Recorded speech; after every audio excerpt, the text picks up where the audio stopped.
For the last 2 months, I haven't tracked my expenses. I still budget, but I don't really need to spend time going through my transactions for the previous month anymore. I know what I spent, I know what I spent on, and I know that it was within my budget.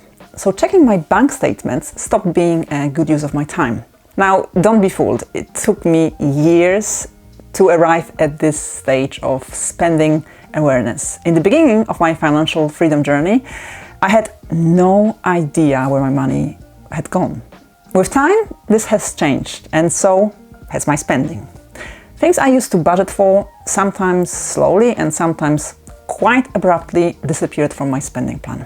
And so today I'm going to take a look at the things that I cut out from my budget and don't miss anymore. Weekend city breaks abroad. The other day I took a glance at my old notebook in which I recorded my trips. And there were so many city breaks abroad. This could be a very European thing. A weekend away in another country is extremely popular sort of hobby here. To give you an example, here are some of the countries you can reach in less than 2 hours by plane from London. And each of these countries has a group of equally easy to get to cities, and each city holds an adventure, a unique experience, or so we're told. Well, that's all fine, but with time I saw how much money and energy I wasted on those short trips. I started traveling around the UK, and it's just so much easier. I know that traveling is not supposed to be easy. The journey is meant to be hard, a difficult but satisfying adventure. But you know what? I have a YouTube channel for that. My weekend can be less complicated. We need to go out for dinner sometime meetings. For whatever reason, it's former co-workers who usually suggest that. I would go to those meetings out of some sense of guilt or politeness, but I soon realized I'm not interested in small talk, and when I feel that a conversation will be forever on a surface level, I'd rather grab a coffee instead. So that's exactly what I do now. Somebody wants to discuss a collaboration opportunity, somebody else needs to tell me how much they still hate the company I left 5 years ago. Coffee it is. I reserve the luxury of having a meal out for my family and close friends only. Branded essentials. Okay, this will be a whole list. Food, medication, cleaning products, household items, and much more. Let's talk about just a few. Food. For a whole decade, I would have my groceries delivered to my front door, but I noticed that the quality went down and the prices went up. So I did a small experiment. I went for a grocery shop at Lidl, and when I got home, I added the same or the cheapest but similar products to my shopping basket. Then I compared the two receipts. The one from Lidl was about 25% smaller than the one from my usual supermarket. I used to aspire to shop at the high-end supermarkets. They are much more pleasant to shop at, but they often also filled up with a bunch of entitled assholes. So now I buy most of my groceries at Lidl and local grocers, and I couldn't be happier.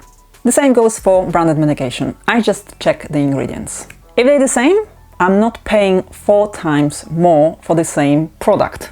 And finally, coffee. My ex-partner was obsessed with great quality coffee. He'd spent £45 per month on coffee beans, and that was years back. I don't remember many walks we'd take without stopping for a coffee in a cafe or to grab a coffee to go. In hindsight, we were far over-caffeinated.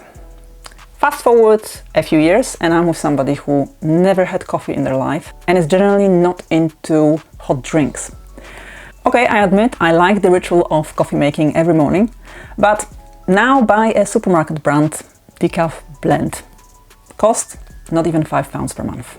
Email newsletter furniture. I think with the newsletters the rule is simple. The more you love their stuff, the less you probably should be on their mailing list. I have a soft spot for furniture, and companies like Nest, Aria, 2021 and the zine would send me emails with their best deals or just best designs. You know how it is. You don't need that brand new whatever it is, but you see it often enough that you end up wanting it. You know, the seed is planted. Expensive designer furniture was on my to save list for a long while. Don't get me wrong, I still love it, but now I only buy what I truly need and for as much as I truly can afford. Marta from a few years back would say to her vinyl collecting boyfriend, "Hey, have you seen this amazing vinyl storage from Tilco? It's customizable, it's modern, it's beautiful.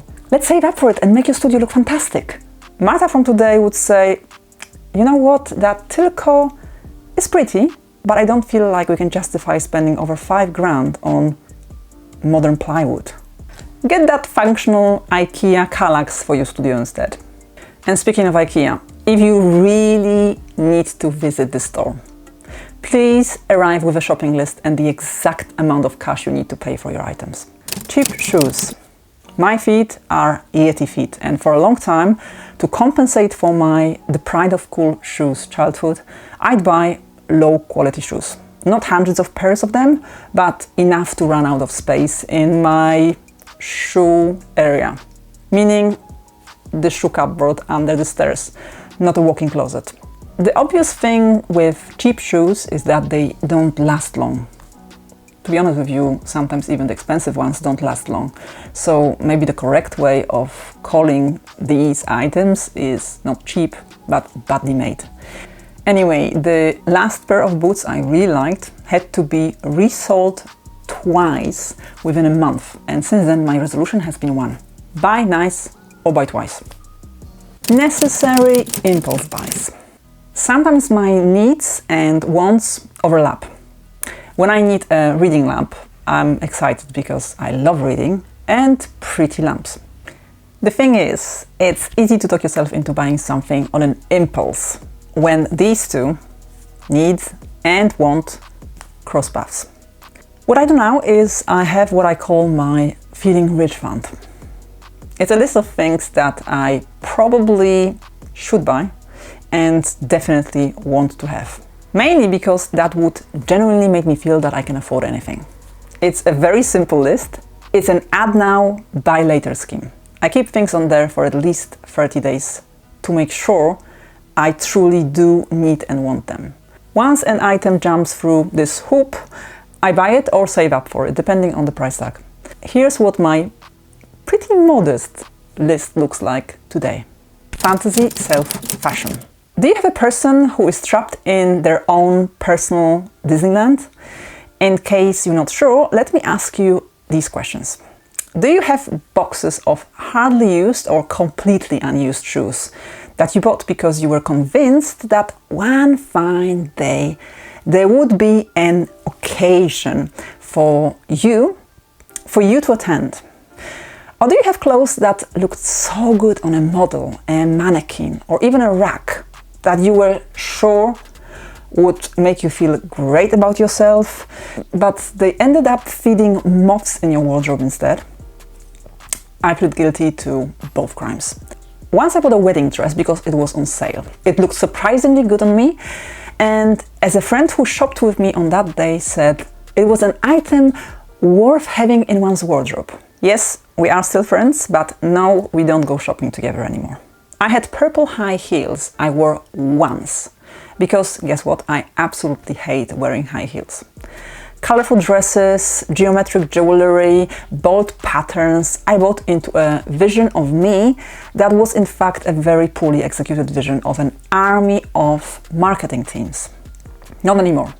My today's fantasy self wears what my real self does, which happens to be most of the time black.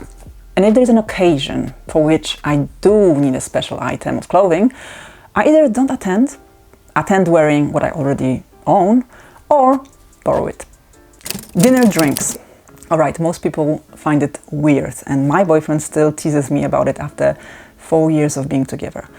When I eat out, I have tap water as my drink. I just see no point in buying drinks just for the sake of it.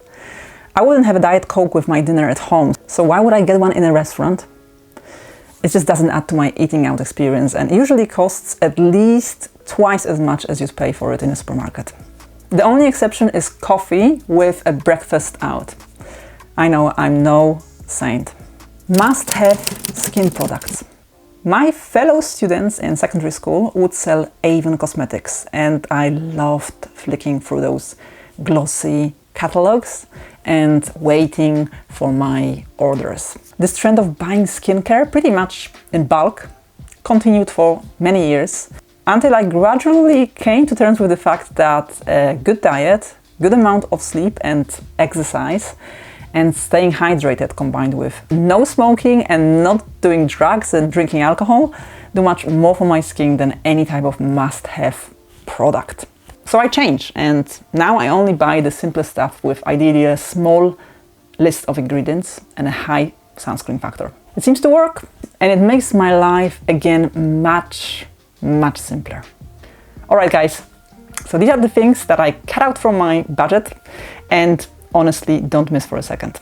It looks like a long list, but I could go on for much longer. Budgeting, spending, saving money, it all starts with awareness. And I always ask my coaching clients to complete a few exercises that make them much more intentional about their spending later.